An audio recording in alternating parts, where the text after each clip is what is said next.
Ada begitu banyak orang yang melakukan dosa masturbasi, dan banyak di antara mereka adalah anak-anak muda, aktivis di gereja, mereka yang merupakan pelayan musik, singers, bahkan worship leader, bahkan ada juga youth pastor.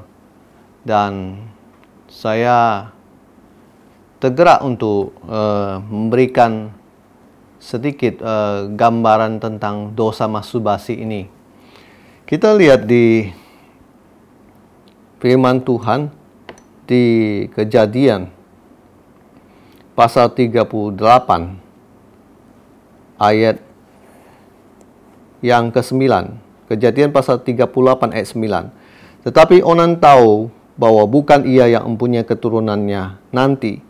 Sebab itu, setiap kali ia menghampiri istri kakaknya itu, ia membiarkan maninya terbuang, supaya ia jangan memberi keturunan kepada kakaknya. Tetapi yang dilakukannya itu adalah jahat di mata Tuhan, maka Tuhan membunuh dia juga. Kalau Bapak dan Ibu, saudara terkasih, melihat di pasal 38 ayat 9, di situ dikatakan maninya terbuang, itu adalah sperma.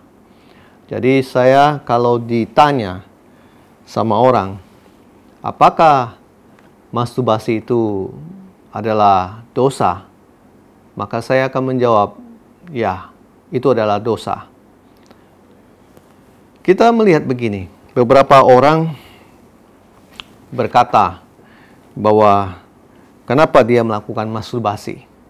Alasan mereka melakukan masturbasi, pertama, itu karena tidak tahan dengan godaan. Yang kedua, dia sudah pernah punya istri, dan kemudian setelah dia cerai ataupun istrinya tidak ada atau gimana, dia itu tidak tahan. Yang berikutnya lagi, ada orang memang mempunyai libido yang tinggi, dan dia itu mencoba untuk melampiaskannya di masturbasi dengan alasan bahwa kalau dia berzina dengan WTS atau siapapun, itu dia takut dengan penyakit HIV, penyakit kelamin lain dan sebagainya. Jadi menurut beliau aman jika dia bermasturbasi saja. Saya mau bilang begini, Bapak dan Ibu terkasih, bahwa dari firman Tuhan ini Anda bisa melihat bahwa Tuhan tidak pernah suka dengan namanya seks solo. Artinya, seks itu Tuhan ciptakan untuk wanita dan pria. Dia nikmati bersama. Kita lihat di Kejadian pasal 3. Kejadian pasal 3 ayat 16. Firman-Nya kepada perempuan itu, susah payahmu waktu mengandung akan kubuat sangat banyak. Dengan kesakitan engkau akan melahirkan anakmu. Namun engkau akan berahi kepada suamimu, dan ia akan berkuasa atasmu. Di sini dikatakan, engkau akan berahi kepada suamimu. Di sini dikatakan begitu. Berarti memang seks itu Tuhan desain buat wanita dan pria. Bukan wanita dengan wanita. Bukan juga pria dengan pria. Bukan juga wanita melakukannya sendiri, kemudian pria melakukan sendiri dengan masturbasi. Jadi Tuhan tak pernah mendesain seks solo. Seks itu dilakukan oleh suami istri dalam ikatan pernikahan. Yang berikutnya lagi, begini. Orang yang melakukan masturbasi, umumnya pikirannya pasti kacau. Kenapa saya bisa berkata demikian? Saya adalah orang yang bertahun-tahun terikat dengan dosa ini, dan akibatnya pikirannya kacau. Banyak orang tidak sadar ketika dia banyak menonton video porno, melihat gambar-gambar porno, itu masuk ke dalam pikirannya, masuk ke dalam alam bawah sadar dia, sehingga itu menyebabkan setiap kali dia meram mata, itu gambar-gambar porno itu keluar semua. Adegan-adegan seks itu keluar semua. Jadi, bisakah Bapak Ibu Anda bayangkan pikiran Anda bisa bersih kalau Anda setiap kali melakukan masturbasi? Dan saya mau bilang, setiap kali Anda melakukan masturbasi, pastinya Anda itu berkhayal. Anda membayangkan wanita yang cantik, membayangkan wanita yang seksi, dan lain sebagainya. Baru kemudian Anda melakukan masturbasi dan lain sebagainya. Anda memancingnya lewat pikiran-pikiran atau khayalan-khayalan yang kotor. Bayangkan bertahun-tahun jika Anda sehari melakukan masturbasi, bisa 3 kali atau berapa kali, Anda bisa membayangkan pikiran-pikiran yang kotor itu memenuhi pikiran Anda selama 1 hari 3 kali dikali dengan 365 hari dalam setahun, kemudian dikali dengan 10 tahun, seperti kayak saya, mungkin lebih dari 10 tahun saya melakukan itu. Dan itu membuat saya pikirannya sangat kacau. Dan akibatnya memang pada satu titik saya tidak berdaya. Dan saya sadar bahwa dosa ini ternyata menumpukan pikiran saya, menyebabkan saya menjadi seorang paranoid. Bapak dan Ibu, saya mau kasih tahu begini. Ada firman Tuhan berkata begini, kita buka di Ibrani. Kita buka di Ibrani pasal 12 ayat 14b. Sebab tanpa kekudusan tidak seorang pun akan melihat Tuhan. Itu firman Tuhan. Gejala kekudusan, sebab tanpa kekudusan tidak ada seorang pun yang dapat melihat Tuhan. Anda bisa membayangkan bagaimana dilema. Saya dulu sebagai anak muda, saya aktif dalam kegiatan gereja, tapi satu sisi saya jatuh bangun dalam dosa masturbasi. Saya merasa hidup saya sangat tersiksa. Saya merasa iblis menghancurkan saya. Iblis membuat saya tak berdaya. Iblis membuat saya menjadi manusia yang kotor, jijik, dan di mana satu hari saya minta ampun sama Tuhan, kemudian saya berulang kali saya melakukan dosa itu, sehingga saya merasa diri saya tidak layak. Ada begitu banyak anak muda saya tahu kondisinya seperti itu. Dan mereka menelpon saya, meminta saya supaya mendoakan mereka, melepaskan mereka dari keterikatan dosa masturbasi ini. Bayangkan, Bapak dan Ibu, anak muda, jika hidupmu sekian tahun, siklusnya seperti kayak begitu. Anda doa, minta ampun sama Tuhan, kemudian Anda pelayanan, kemudian Anda jatuh lagi dalam dosa masturbasi, dan itu berulang kali, menyebabkan Anda yang berikutnya merasa bersalah. Anda merasa minder. Dan Anda tidak percaya dirimu. Dan itu taraf yang saya pikir, ya, sangat tidak bagus. Di mana Anda merasa bersalah, minder, dan tidak percaya diri lagi. Sehingga Anda mungkin yang tadinya aktif dalam pelayanan, iblis kemudian bersuara, oh, Anda ini tidak layak melayani Tuhan. Anda kotor. Anda setiap kali berkhayal hal-hal yang negatif, porno, dan sebagainya. Oh, Anda itu tidak bisa melayani Tuhan. Anda lebih baik berhenti saja. Ketika suara-suara itu memenuhi pikiran Anda pasti akan dibawa jauh, dan kemudian Anda berhenti untuk melakukan pelayanan. Saya bilang, kalau kondisi Anda seperti kayak begitu, Anda dalam kondisi sangat memprihatinkan. Maka dari itu saya bilang kepada Anda, Bapak dan Ibu dan anak muda, Tuhan Yesus mau Anda menangkap pesan di hari ini.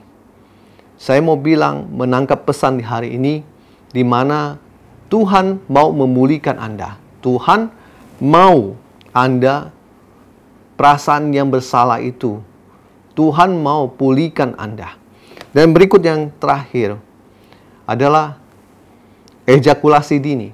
Akibat dari orang sering melakukan masturbasi, dia bisa mengalami ejakulasi dini. Dan itu tidak bagus buat kesehatannya. Dan suatu hari kalau dia menikah, dia mengalami ini, maka itu akan menjadi problem dalam keluarga dia. Lalu, kalau Anda bertanya sama saya, Pak, bagaimana dengan solusinya supaya saya bisa bebas dari dosa ini? Pertama, saya menyarankan Anda untuk berkonsultasi dengan hamba Tuhan. Siapapun itu hamba Tuhan yang Anda percaya, Anda bisa melakukan konsultasi dengan beliau. Yang berikutnya, Anda harus dilepaskan dari setiap dosa dan keterikatan ini. Dosa masturbasi tidak bisa cuma hanya sekedar doa-doa biasa dan Anda bilang, oh sudah didoakan sepenuhnya. Tidak. Anda puluhan tahun, apalagi setiap harinya melakukan masturbasi, tidak cuma bisa sekedar hanya doa sebentar dan kemudian selesai. Ada ikatan dosa masturbasi yang perlu diputuskan rantainya. Ada yang harus dipulihkan dalam diri Anda.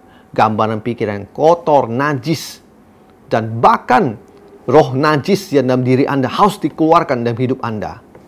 Di mana ketika Anda terus melakukan dosa, roh najis itu menguasai diri Anda. Dan saatnya Anda harus memanggil seorang hamba Tuhan untuk melakukan doa pelepasan.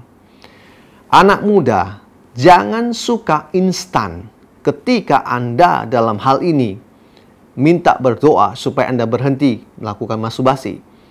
Justru ketika Anda mendengar video khotbah ini, Anda harus tahu dalam diri Anda yang selama bertahun-tahun hidup dalam tubuhmu roh najis. Roh najis itu harus dikeluarkan dari tubuhmu supaya setiap perbuatan najis, yaitu masturbasi, Anda tidak melakukannya lagi.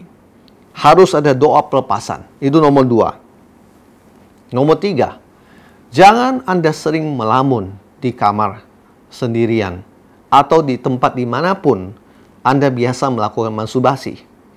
Anda jangan membiarkan dirimu hanyut dengan perasaan-perasaan romantis, sensitif, bahkan yang ujung-ujungnya Anda mulai berkhayal lagi dengan pikiran-pikiran yang kotor. Yang keempat, anak muda, Anda yang terbiasa aktif beraktivitas, Anda harus aktif dan kemudian Anda terlibat dengan pelayanan di gereja. Justru lewat Anda sering aktif, Anda membuat sesuatu kegiatan di gereja bersama teman-teman, berkumpul dan sebagainya, itu akan membuat durasi Anda melakukan masturbasi makin menurun. Saya ulang lagi, itu akan menyebabkan durasi Anda melakukan masturbasi makin menurun. Maka sebab itu penting bagi Anda, kalau Anda adalah orang aktif, biasakan dirimu untuk keluar. Biasakan dirimu untuk Anda terlibat dengan pelayanan gereja, aktivitas, pelayanan sosial, dan lain sebagainya. Itu akan membuat Anda lupa untuk melakukan dosa masturbasi. Yang berikutnya lagi, yang kelima, paling terakhir. Bila Anda sudah cukup usia, tidak ada salahnya untuk Anda mengambil seorang pasangan hidup, entah itu istri atau suami. Banyak anak muda takut untuk menikah dengan alasan, nanti kalau saya menikah, bagaimana saya bisa membiayain hidup keluarga saya, di mana saya akan tinggal, dan sebagainya. Tapi satu sisi, dia lupa, dia terus-terusan melakukan masturbasi. Akan lebih baik buat Anda jika Anda berani untuk mengambil keputusan, Anda menikah saja. Kemudian setelah Anda menikah, Anda mempunyai kehidupan bersama dengan istri Anda bisa melakukan hubungan suami istri aman tanpa Anda dihantui dengan perasaan bersalah. Saya mau kasih tahu, pernikahan itu Tuhan desain untuk Anda, pria dan wanita, supaya Anda bahagia. Jangan pernah Anda merasa takut dan khawatir, apalagi nanti bagaimana kami akan bisa punya uang untuk sewa rumah, beli rumah, dan lain sebagainya. Beranilah Anda melangkah. Beranilah Anda untuk berdoa sama Tuhan dan percaya Tuhan itu baik. Tuhan itu luar biasa. Bapak dan Ibu, anak muda yang hari ini Anda sudah mendengar tentang pesan ini, kiranya saya berdoa Tuhan menjamah hati Anda, supaya siapapun Anda, termasuk Anda yang sudah pernah telepon saya dan didoakan oleh saya, pesan saya, teruslah Anda maju di dalam Tuhan. Teruslah Anda hidup dalam kekudusan. Percayalah bahwa Anda bersama dengan Tuhan pasti lepas dari dosa ini. Sama seperti saya juga lepas dari dosa ini. Tuhan memberkati kita semua. Haleluya. Amin.